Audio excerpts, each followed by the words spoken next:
My personal thought of the week relates to the pupils, staff and governors and all whose work helps the daily life of the school to run smoothly. In the 2005 edition of the Raven, reference was made by our headmaster to the origin and meaning of the school's motto, which has been translated as "The laws of integrity prevail with good men." The headmaster provides his interpretation of what has been regarded by many as a mysterious choice of school motto. The motto was traced to Downside's Abbot in the years between 1555 and 1636 and adopted by Downside School just over 100 years ago.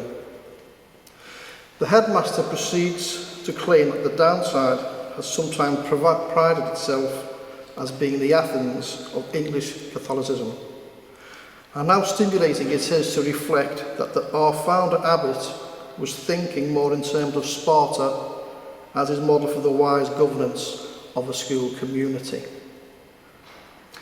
In the same edition of the Raven, a member of the Monastic Community provided a thought-provoking article entitled "A Catholic Ethos" and posed with an opening question: what is a Catholic school?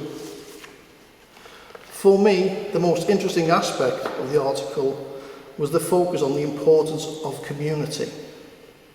In the author's opinion, the visible signs of Catholicity must be backed, supported and underpinned by gospel values. That is, the unique and irreplaceable value of each human being, whether staff member or pupil. The first priority must be the staff.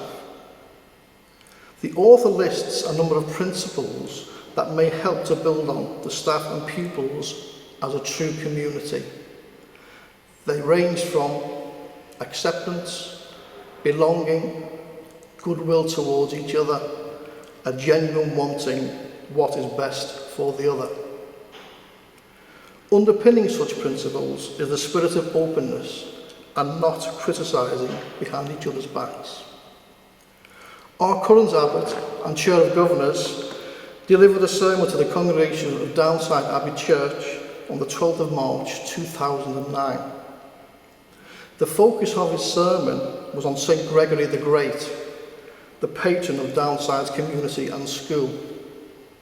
The Abbot concludes his sermon by suggesting that what Gregory beckons us to do by his deeds as well as his words is to create a true Christian community in which the moral life could be sustained in such a way that both morality and civility might overcome the pervading indifference.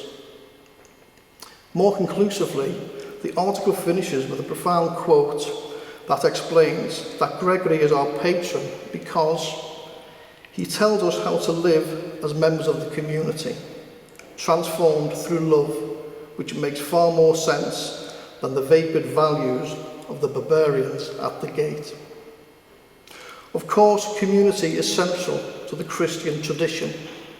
The root of the word community can be found in the Latin words communis, meaning commune, common, and communitas, fellowship.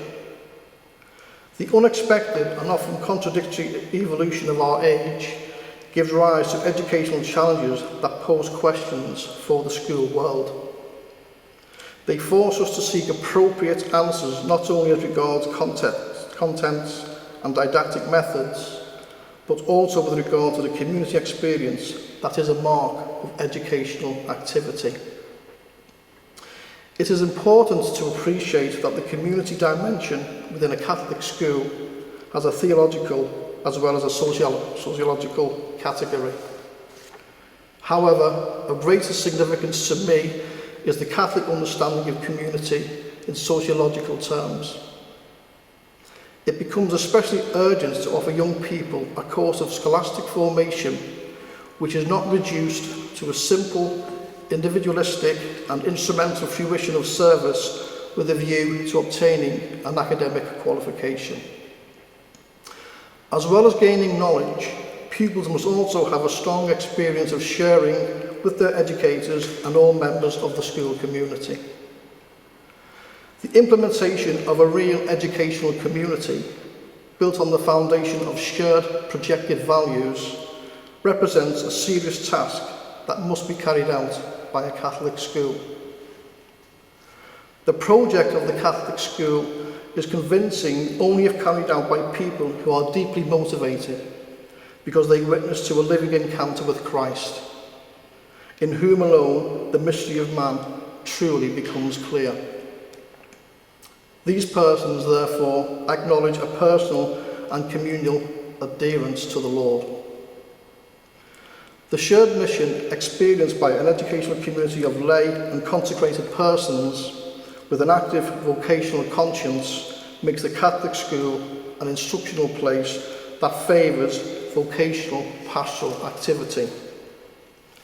As such, the communitarian dynamics of the formational experience become the horizon where the pupils can feel what it means to be a member of the biggest community, which is the church. And to experience the church means to be personally meet the living Christ in it. A young person can truly understand Christ's will and their own vocation only to the extent that they have had a personal experience in Christ.